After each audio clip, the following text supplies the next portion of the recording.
Restaurant Unstoppable. Inspire, empower, and transform the industry. Over 20 years in the industry. Yeah, definitely. You've been back in Philly for almost 20 years. Yeah. But where does it make sense to start your story? Because was high school when you first started working in the restaurants, right? Yeah. I mean, it's for me, I was a little kid. I was probably maybe 14. I have a daughter who just turned 16, so I feel like I was a little younger than she is now. And my mom dropped me off at a little French cafe that was down the street. I remember I was always hustling. I had a paper route. I was babysitting. I was like the little kid in the neighborhood that could always, help around your house. And she suggested to me that maybe I go into this cafe and I could get a job. I remember my mom planted it. She said, walk in the door and ask if you can sweep floors. And, she was always kind of, keeping us busy. I walked in the door and I was like, do you need any help sweeping floors? And this woman who ended up becoming an incredible mentor and amazing woman in my life, Michelle Haynes, that owned that little cafe, she, in her thick French accent, was like, I do. And do you know how to do laundry? And I was like, yes, I can do that. And so then after school around 3 o'clock, I would go there around 3 to 8. And it was that time in a restaurant where it was, I didn't know it then, but it was in between lunch and dinner. And I did the laundry, and then I swept the floors. And then I started to, I started there. And, then years later, I was like making cassoulet. Yeah, a little more. You said it was Michelle Haynes was this woman's name. Yeah. And she was a huge mentor. Yeah. What were the biggest lessons she taught you? Hard work, this thing, and I think this is definitely a thread for me, but I was never afraid of hard work. And for me, I was always seeing that in my life and with, my family and my brothers, and we had jobs, we were working, and my parents were working, and she was a woman who had a little French cafe, and she was in there morning, noon, and night. She'd sit there on the stool and read the newspaper and have her coffee, but she'd answer the phone for reservation calls. Yep. Then she would receive the orders and then do some prep. So, that was an image for me I was very comfortable with, and I still am.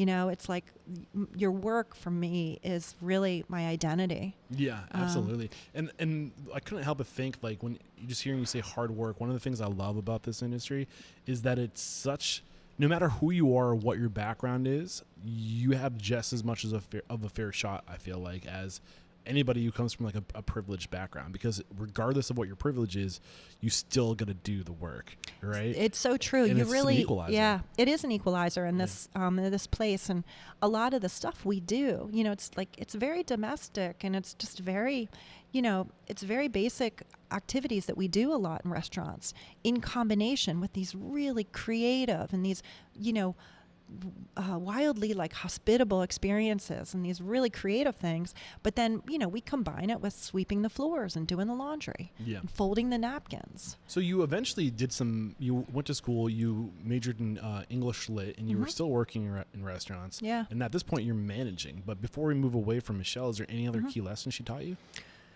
The, wearing many hats, and maybe that was, I fortunately stepped into one of these little businesses. I walked into someone's little vision that was almost like a little household. And when you're, restaurants are also, they remind me of little households, but you did everything. So you answered the phone, you counted the money, you dumped the ice, you made ice, you cleaned the fridge, you did everything. You did cooking, you prep.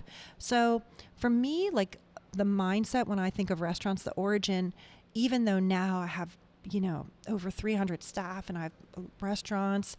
For me, it's very important for me to know how to do everything. And I love kind of teaching everybody to wear every hat and to see the big picture, because that perspective really shaped me. Yeah. I sometimes have trouble when I work with people that have like a tunnel, I appreciate their tunnel vision. If it's just maybe on a, particular aspect and they're really into cocktails or just a particular, wine program. Yeah. For me, they're like the house. You got to know the whole house. Yeah. But I think that's like there's a place for those people. And then there's also the Jill of all trades, which I've seen you being called. And I think there's a lane for that too. Yeah. And I think that if you are that type of person who likes to like move around and like, call an audible every night and just kind of get a little bit of everything, that's a good person to be if you want to be a restaurateur, because you have to, like you said, you have to know how to do every job.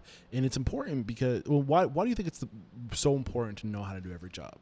I don't want to say, I don't want you. Well, it might not be that way for everyone. For me, that's my flow. You know, like I function when I'm doing everything, and I'm kind of top line, making sure I have my finger on every pulse in the building and everyone's pulse.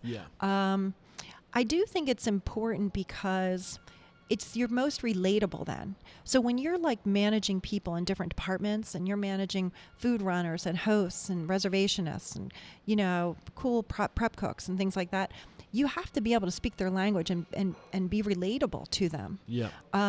So I like expect myself to be like that. Yeah, you need to know their perspective. Yeah, I have to walk up to the pastry chef and be able to talk about the quality of the strawberries. Yeah. So I have to like eat them, and be on top of it. So for me, it's like, that's actually very hard for me to keep up on, but I'm very, it's very important for me to keep up on. And I spend a lot of my energy making sure that I respect what they're doing by knowing what they're up to. Like, I got to know what they're making. And, it's been said on the show before too, as you're scaling a business, before you outsource or delegate that role of every aspect of your business, you should do it yourself, because you never know when that person that you've delegated it to or that company you've outsourced to, you're going to cut the tie, and you have to get right back into doing it. So you need to know how to do everything, because you never know when you're going to have to fill that role too. Yeah. I mean, this is, as a business owner, this is a thing that you lose sleep over, that I find, and I coach others when they're trying to get into this business.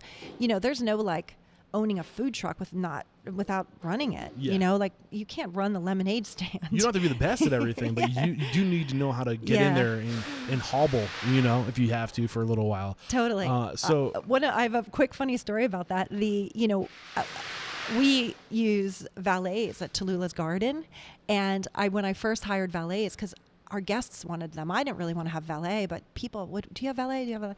And I was like, if I hire these valets, I have to make sure I know how to valet. So I remember like one night, I'm like, I'm just going to hang out with you guys and spend an hour. I want to learn how to do the tickets and make sure where do I put the keys. And then you guys just know how to drive every car. What if it's a standard? I'm just like, wait a second. That's funny. But I'm like, I got to know how to valet. When I first started this podcast, I was valeting part-time just because it was so flexible and they're always looking for people to pick up shifts. It's a fun job. I really enjoy it. Yeah.